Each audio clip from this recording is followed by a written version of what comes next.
มาเล่นน้ำทะเลอยู่ตรงนี้เอง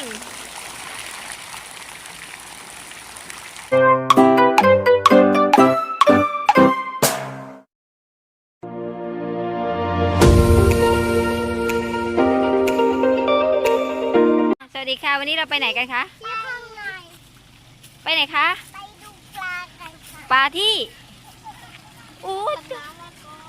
ที่ว่าเกินพิพิธภัณฑ์สัตว์น้ำว่าเกินเฮ้ยทำไมไปไหนกันเร็ววันเร็วหรือเขาวิ่งแล้วเดี๋ยวแม่รอเร็วเคลียบมีน้ำพุด้วยมีปลาด้วยปลาควัด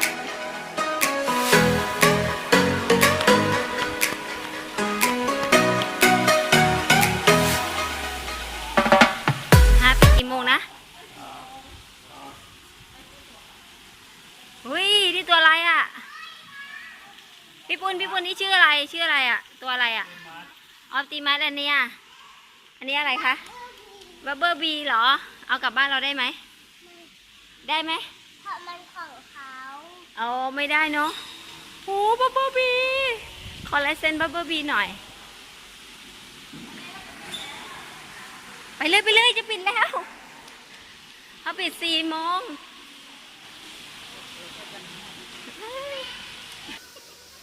เรามาช้ากันไปใช่ไหม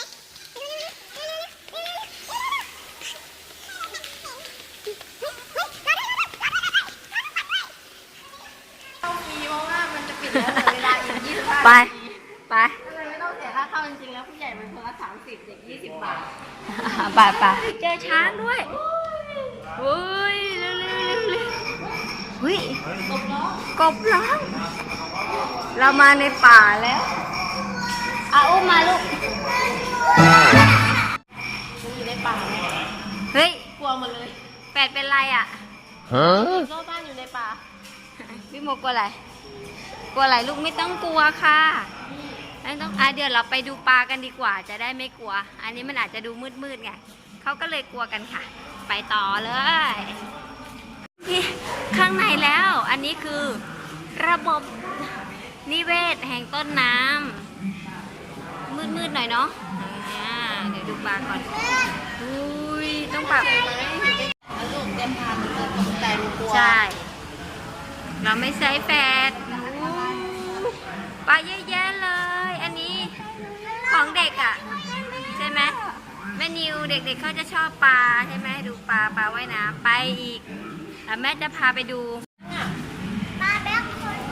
คยเรียนด้วยเหรอปลาอะไรอ่ะเขาเรียกปลาเทศบาลเปล่าไม่ใช่ใช่ไหมอันนี้ปลากายเป็นปลากายมันสีขาวก็เลยเผือกจะเอ๋มองกล้องหน่อยยิ้มบอกไปมองกล้องหน่อยเร็วงับอุ้ยอ้าปากพอดีเลยอ่ะอันนี้หัวจะตายแล้วนี่ไงอ้าปากแล้วนี่ไงหงายท้องแล้วทำไมมันหงายท้องแล้วจืดนี่ปลาเพนกวินมีด้วยเหรอปลาเพนกวินหรือเพนกวินเหรอกวินคือว่าจะเขามีสไลด์เป็นไงบ้างคะเด็กๆเป็นไงบ้างปลาหยีจุ่มแม่ปลาเต็มเลยอ่ะบุยน้องปลาตัวเล็กตัวเองไหนตัวไหนเล็กตัวนี้ใช่ไหมเขาตัวเล็กกว่าเพื่อนเลยใช่ไหมไปไปนะอันนี้นะปลามีใครไปอยู่ปลามีบ้างวะนี่มันไม่ค่อยส้มเท่าไหร่นี่ไงนี่ปรับเลยแล้วเนี่ยมันไม่ใช่เหรอนี่ไงตัวใหญ่นี่ไงใครเห็นมีโม่มั่งจะเอ๋มีโม่กินข้าวหรือยังมันบ้านของมันเหรอแม่ค่ะใช่ค่ะมันอุ้ยโอ้ปลาไหนอ่ะเขาแอบอยู่เขานอนอยู่บนพื้นทรายลูกตู้นี้ใหญ่มีน้ำเงือกเปล่าดูสิเมอร์เมดอ่ะเฮ้ยแม่นี่ปลาไอ้นั่นน่ะปลาวัว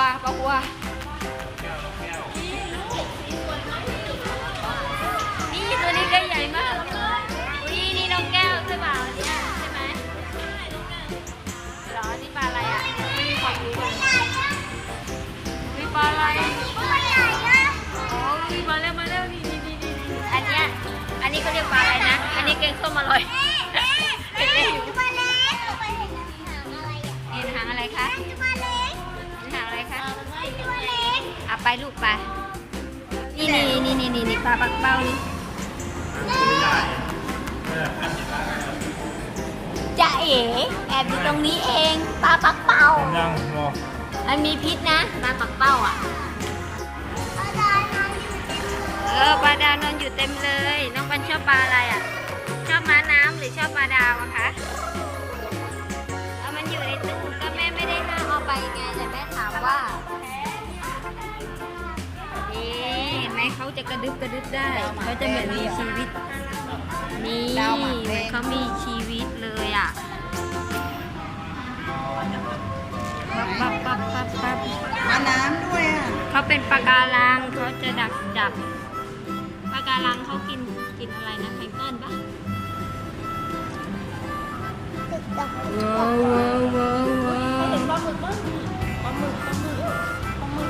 เร็ว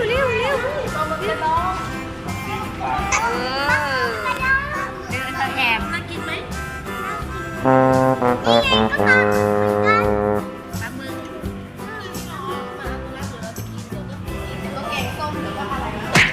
แกหุ้ยไปเรียกอุโมงค์ปลาตัวใหญ่ริ้วนี่ไงเราผ่านอุโมงค์ปลาริ้วนี่เป็นไหม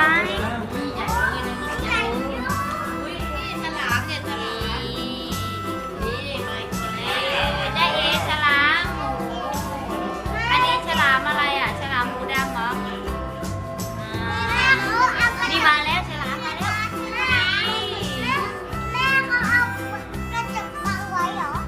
ใช่ค่ะ อันนี้เขาอยู่ในตู้กระจกนะเขาไม่ทำร้ายเราได้เขาทำร้ายเราไม่ได้มือตัวใหญ่ใช่ก็ทำอย่างนี้เลยค่ะเฮ้ยตัวใหญ่มันจอดอยู่ตรงนี้จอดบนรถเลยเนาะแล้วพี่โมจะจอดบนรถเดี๋ยวเราต้องขยับมาอีกช่องหนึ่งเราก็จะเห็นชัดเลยเพราะเขาจะอยู่ติดกระจกเลยค่ะเฮ้ยจะเหมือนเขารอเราถ่ายรูปเลยนะเนี่ยใหญ่มากเป๊กใหญ่เป๊กแบบใหญ่มากอ่ะเนี่ยดูดิเทียบกับฝ่ามือเราคือตัวเบลเลอร์อ่ะโอ้ใหญ่มากอันนี้จะอุ้มน้องปันอุ้มรอดไหมเนี่ยปลาเนี่ยอุ้มรอดปะ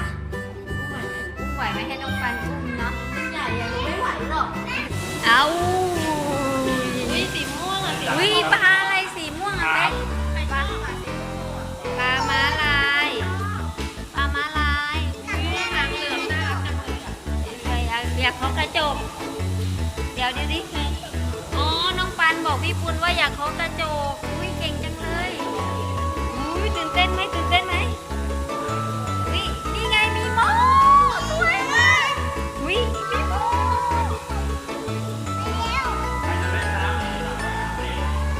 เห็นน่ะวิปลาดาวโอ้โหอะไรนะคะนั่นใครเห็นบ้างนี่ไงปลากระเบนนั่นแมงดาจานฝั่งนู้นแมงดาจานนี่บางคนก็เดินตัวใหญ่อันนี้ก็ไม่ใหญ่มากนะจริงๆก็มีตัวใหญ่กว่านี้มากเลยนี่ไงเราจะถึงอุโมงค์กันแล้วอุโมงค์ใต้น้ำเดี๋ยวเราจะถึงอุโมงค์ใต้น้ำแล้วเฮ้ยอุโมงค์ใต้น้ำแล้วเฮ้ยปลาอะไรมันมีไฟอ่ะไม่รู้แต่ว่าเคยเล่นเกมอ่ะปลาเนี้ยมันเขมือบได้ว้าวเฮ้ยไม่มีปลาเต็มเลยอยู่บนหัวเราจับได้ไหมอะไรอยู่บนหัวลูกพี่โมนี่เต็มเลยอุ้ยอ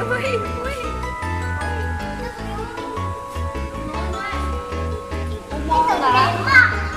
อะไรใหญ่นะโอ้นี่ไง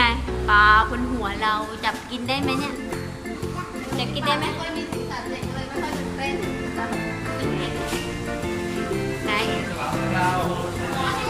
เอ้ยนี่ปลาฉลามเสือดาวตัวยาวๆลูกตัวยาวๆเลยเนี่ยมันนอนหางยาวเนี่ยอุ้ยกุ้งมังกรเมนูอะไรอร่อยอีกแล้วคือมาดูปลามาดูแต่อยากกินนู่นนี่นั่นอะไรก็ปลาดาวเฮ้ยปลาดาวอ่ะนี่เราได้ใกล้ชิดปลาดาวกดลายเซ็นปลาดาวเลยสิลูกเขาโชว์ตัวทุกวันเลยนะเขาโชว์ตัวทุกวันเลยอ่ะขอลายเซ็นปลาดาวหน่อยปูจักรจันทร์เนี่ยที่ว่าเหมือนกับที่กุ้งอะไรพี่โมกุ้งอะไรอันนี้กุ้งอะไร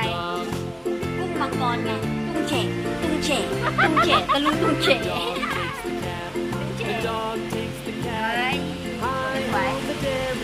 เฮ้ยมันมีปิงทะเลด้วยอ่ะไหนปิงทะเลล่ะ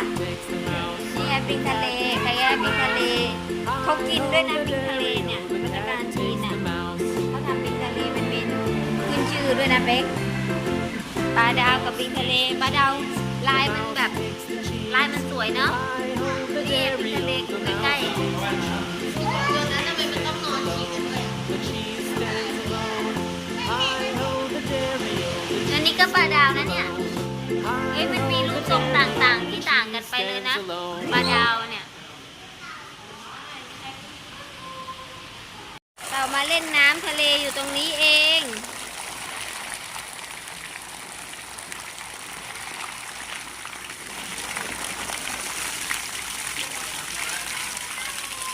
นี่เขากระดึบแล้วนี่เขาคานมาฝั่งแม่แล้วนี่น้องก็อีกตัวหนึ่ง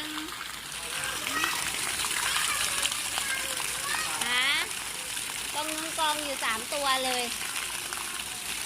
กองอยู่ตรงนู้น3 ตัวใช่ไหมคะ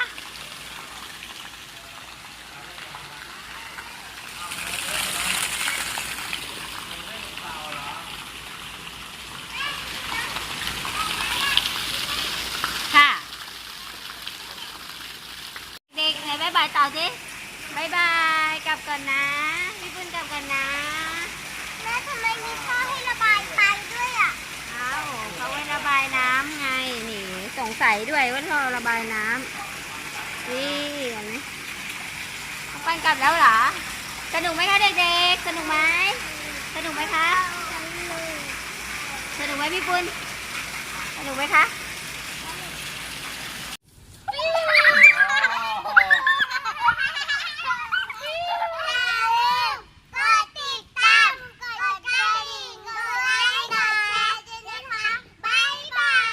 ห